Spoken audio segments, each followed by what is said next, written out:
Hey, everybody, we've got an update on the NBA trade market, which big men are going to be available, plus some wings as well. But first, Kawhi Leonard says the Clippers need more talent.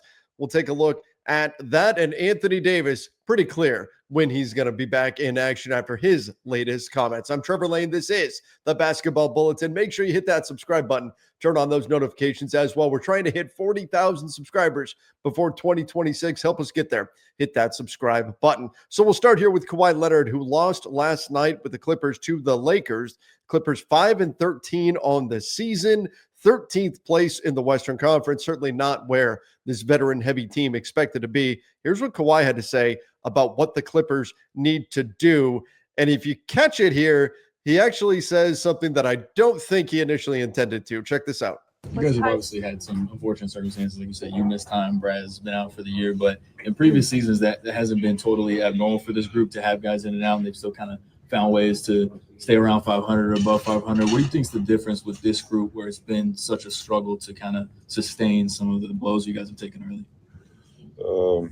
Just gotta get So before he even gets into his answer, that question is so great because he really doesn't give Kawhi an out. Because if he just asked, why is this team 5-13? Why is this team struggling? Kawhi could just go to, well, we've got guys in and out constantly, right? We've had guys injured.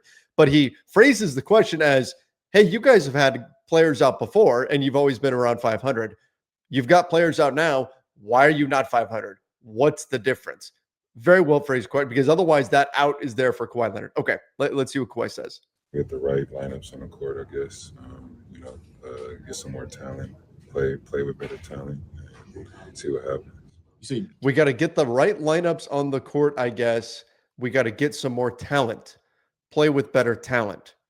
Now, talent to me would suggest different players, right? We need different players on this team. Kawhi walks this back, though. Check it out. like get more talent. Is that like internally, externally? I'm saying like playing better. Like we all just got to play better, make shots, move the ball a little bit more, trust one another, and just get better. All right. So he says we got to play better, right? Instead of when you say more talent, it certainly sounds like you're trying to say we need more players. We need more talented players on this roster. The Clippers have tried some fairly extreme things. We saw last night Brook Lopez now out of their rotation. Chris Paul has been in and out of the rotation as well. Of course, they lost Bradley Beal, but this is a very old team. They are the oldest team in the NBA, and they've been struggling to really find a way to get production out of all their players and keep their guys out there on the floor. Right now, again, 5-13. If you're a Lakers fan, that might make you smile a little bit, but remember, the Oklahoma City Thunder get the Clippers pick this year. So around the NBA, every team aside from the Thunder should be to some degree rooting for Clippers wins just to make sure that the Thunder don't get yet another lottery pick, because right now that is indeed what they're headed for. But there's a number of teams around the NBA that are going to be looking to make moves, not just the Clippers. We know the Clippers will be a player out there on the trade market. They're going to try to do what they can to salvage their season. Again, they don't have their draft pick this year. No reason for them to tank. They're going to do everything they can to try to salvage things. They've got other stuff going on as well. When we think about the aspiration scandal with Kawhi Leonard, the whole tree planting thing, all of that's happening. But the Clippers need to do what they can to try to salvage their season. Might that happen on the trade front? Could they be a player out there on the market? And they certainly will not be the only ones. And we got some updates on that. We'll get into the trade front in just 1 minute. We'll be right back. Ever hear the Sleeper app? Here's a little secret. It's more than just a platform for season-long fantasy leagues. This year, millions of users enjoyed playing fantasy sports on Sleeper, but the app offers so much more. Live stats, real-time updates, and visualizations on all stats. A news feed, this is so important for me. You can get lightning-fast updates on your favorite players and teams. A real-time chat to allow you to engage with other users about individual plays and performances during the NFL and NBA seasons. So download the #1 sports app today. Experience it for yourself. When you use promo code Bulletin, you get up to a $100 match on your first deposit. Terms and conditions apply. See Sleeper's terms of use for details. Currently operational in over 25 states. Check out Sleeper today. And by the way, they do have a phenomenal promo going on right now as well. free $20 entry. Go check that out. No deposit required. $20 entry for free. Go check them out. Use the link in the description down below, and that promo code is Bulletin.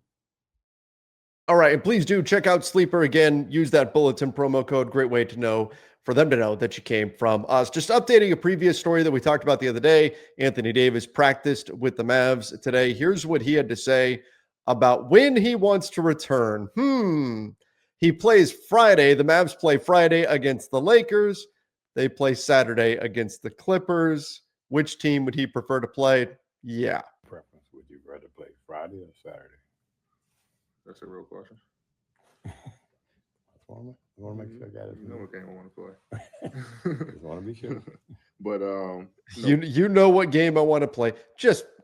I said it on X. Just count on Anthony Davis returning to play against the Lakers. He has been out for the vast majority of the season. He's playing on Friday. He will return to take the court against the Lakers, and he will almost certainly sit out the next night against the Clippers. To the shock of no one, that is indeed happening. And of course, the Mavs are putting out there, we got to wait and see how he feels after practice. And the Lakers might as well just plan on Anthony Davis being on the court and returning to play against them on Friday. That will be the final game of the group stage for both sides in the NBA Cup tournament. All right, let's talk trades. So here's what's going on around the NBA. Mike Scotto of Hoops Hype had some stuff out there today. Said the Bucks have conducted background due diligence on Zach LaVine, as well as others around the league. As usual, nothing imminent, as Giannis Antetokounmpo returns from a low-grade adductor strain, or gets closer to it anyway. But LaVine, their interest in him has become more serious. It's worth noting that Kyle Kuzma and Vivek Ranadive both invested in new women's professional sports venture. Look, Kyle Kuzma has been connected to the Sacramento Kings for years and years and years. In fact, before the Lakers did the trade to land Russell Westbrook, they had a deal essentially agreed upon that would have sent Kuzma and Montrezl Harrell to the Sacramento Kings for Buddy Hield. And that obviously fell apart when the Lakers used those pieces in the trade for Russell Westbrook. Whoops. Imagine they probably would prefer to take that one back. But the Kings have had interest in Kyle Kuzma for quite a while, so maybe there's some natural synergy there between the Bucks and the Kings. Now, is Zach LaVine the perfect fit for Milwaukee? No, but for a team that could use a little bit more firepower, can use certainly his creation ability, I think he is of some interest to Milwaukee. Keep in mind, Zach LaVine does have a couple of years left under contract, but still, he's a player that can certainly score at a high volume and can score relatively efficiently. His defense, it's really, really bad, and that shows out in all of his different net ratings. There's a reason why he's not been on winning teams, and part of it is not all Zach LaVine. Part of it is the teams, but something to keep an eye on with LaVine on the trade front. A team like the Bucks could have interest in him being the piece that they think might put them over the top.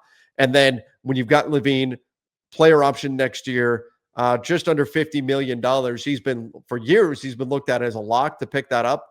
But some of the word we had going around just the other day was that LaVine could be much more interesting as a trade candidate should he decline that player option, or to agree to decline that player option with an eye towards signing a longer term deal wherever he lands. That would be for less money. So let's say Zach LaVine goes to Milwaukee and he signs a 3-year, $100 million deal with Milwaukee, rather than just picking up a 1 year, $50 million option, giving him a little bit more long-term security. That would be, again, I'm making those numbers up. That's not in the reporting, but that would be the concept or the idea behind Zach LaVine declining that player option. But I still think, look, $50 million for next season and then get your next contract. That's got to be an attractive option for LaVine. Either way, Zach LaVine is going to be in really good shape. Meanwhile, the Minnesota Timberwolves looking to upgrade at the point guard position. Dante DiVincenzo has been running the point guard spot for them. Rob Dillingham has not quite been what they wanted. Mike Conley has had a phenomenal career, but clearly the age is starting to show there. So they're looking to add at the point guard position. They are going to do their due diligence on Ja Morant.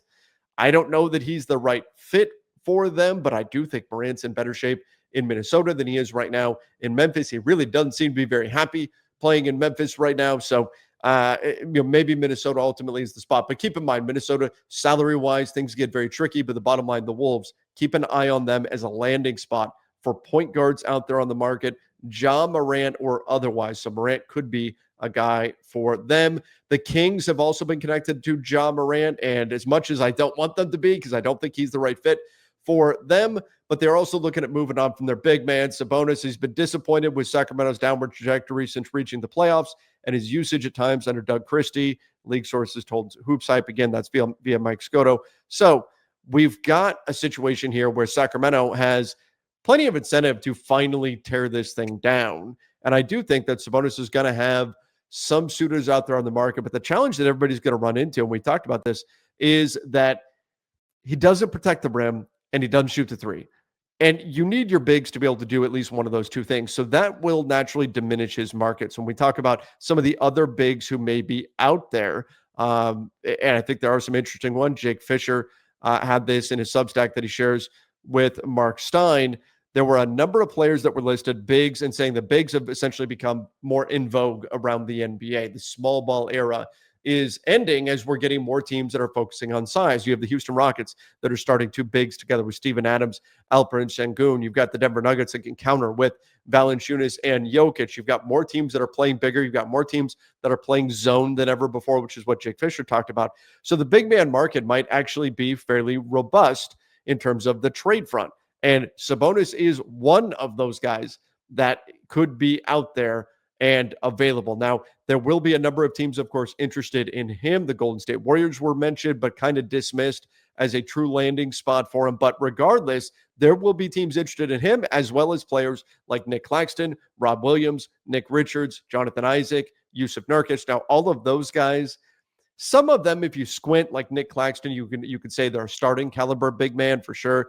But then you've got the rest of the guys being more in the backup category. What's interesting is the word on Robert Williams, the Blazers will be more willing to move him now than last season. Well, yeah, I mean, he's continued to have injury issues, continued to struggle to stay healthy. He's an excellent player when he's available. But that is a rarity that he's available to play, but he's also, his contract is now expiring. So now for the Blazers, it's, hey, we need to move him. Otherwise, we're probably going to lose him for nothing, or there's a good chance that we lose him for nothing this summer. So it's probably time to finally stop digging our heels in and demanding top dollar for a center who can't stay on the floor and find something. So Rob Williams, I think he's a great roll of the dice for a team. And if he's available, fantastic, but teams can't look at getting him as any kind of assurance that their big man position is filled or their backup big position is filled. He's just kind of if he's available, great. It's the icing on the cake. It's the cherry on top. Nick Richards could be a quality backup. Jonathan Isaac, the Magic may have some cap situations there where they might have to trim salary a bit, and moving on from Jonathan Isaac could help them do that. And then Yusuf Nurkic, look, he's done well enough for Utah, but if they're deciding to fully pivot into a tank, and remember, the Jazz lose their pick, it goes, guess where? To the Thunder, unless it's in the top 8. So right now, if the draft were to happen today and the draft were to stay chalk, the Jazz would actually lose their pick this year. So they need to drop some more games. They're right there. It's not time to worry or anything like that. But Yusuf Nurkic, certainly a guy who could wind up being on the move and help them bottom out. Lauri Markkanen, obviously the bigger one out there that potentially could move and could see teams pay top dollar to get him. And should the Jazz shed him off of their roster, that would certainly allow them to bottom out much easier. But as we saw last year, Utah is also perfectly capable of just not playing guys, having guys sit out longer due to injuries and things of that nature. So I do think Utah will fall far enough in the standings, but could they move on from Yusuf Nurkic? Does that put him as somebody that's out there on the market? Yeah, I think that potentially is something to look at, particularly as teams in the West look to stack up with how do we handle the size that Houston throws at us? What about Denver? Some of these other teams that are out there, wouldn't it be nice to have just another big body like Yusuf Nurkic to go and get? So those are some of the other big man names that are out there on the market. And again, right now, the sentiment from Jake Fisher being that teams are more interested in investing in bigs around the NBA. Don't forget, of course, Anthony Davis, who we already talked about, is expected to be one of the big names out there on the market as well. But frankly, as the reporting has been consistently, he's going to have to get back on the court here and stay on the court. We're talking about December into January, and he's going to have to play very, very well. And that's what would get teams interested in him. Now, some of the fear with Anthony Davis, and this was talked about by Jake Fisher, has been, as we've been explaining, Donnie and I, for the last couple of weeks, Anthony Davis could indeed want a contract extension next summer. So that complicates things when you're looking at trading for him. So the teams that are looking for like the top dollar guys, you're talking about AD, you're talking about Domantas Sabonis, getting one of those two guys. Those are guys that you're going to have to really fork over a lot of salary, maybe draft capital, stuff like that in order to go get. If you're convinced AD is going to be healthy, he's the best two-way big on the market, no question, bar none, best two-way big on the market for sure. And the Dallas Mavericks could pivot towards a full rebuild if they're able to turn guys like Anthony Davis and Klay Thompson into other stuff like draft capital and then move forward from there with building this team around Cooper Flagg. I do think that may be in the Mavs' best interest at this point. And if AD is able to be flipped, that would be helpful. But if he's going to want, and he makes it known that he wants an extension next summer, that could also prohibit a trade where teams are not going to be tripping over themselves to lock up AD long-term, especially if he wants a max deal that's going to pay him to age 30. I mean, he's 32, but he's an old 32, and he's going to be 33 coming up, I believe, in March. So if AD is wanting that big max level extension, I could see where teams would pivot and they would say, well, maybe if we want to pay top dollar on a big man, rather than AD, let's talk about Sabonis then, who at least has long-term salary guaranteed right now, and you don't have to worry about giving him a brand new deal like you will Anthony Davis, who's going to want that extension. Sabonis, 3 years under contract. He's extension eligible, but is he going to demand that top dollar deal like AD will, at least next summer? That, I think, is in question. And then the other guy that's out there that we haven't talked about yet, that's Nikola Vucevic, who has been phenomenal once again, better than 40% from three, and now he's an expiring contract, $21.5 million. Now, he's 35 years old, but as a $21.5 million expiring contract, if teams are at all queasy about, do we want to be the team to extend AD? Do we want to be the team to bring in Sabonis, who can't shoot the three, who can't protect the rim? What if we just go get the aging veteran? Yeah, we might only get one season out of him, maybe two. He's 35 years old, but we know he can shoot the three. We know he can help us on the boards, and he's going to expire after this, and we can have the flexibility moving forward. So I think Nikola Vucevic will be an attractive option out there on the trade market for teams looking for a big as well. All right, everybody. That's a lot that I threw at you. That's a lot that I put on your plate ahead of Thanksgiving. I hope you guys all do have a very wonderful Thanksgiving. Hope you enjoy that time. Please make sure you do subscribe to the channel. Don't forget to turn on those notifications as well. Hit the hype button too, which apparently is a thing I need to figure out more about, but hit the hype button as well. Thank you, everybody. And if you made it all the way to this point in the video, let us know that you got there. Just put turkey in the comments. That way we know that you made it all the way to the end. Thank you again, everybody. Till next time. See ya and stay safe.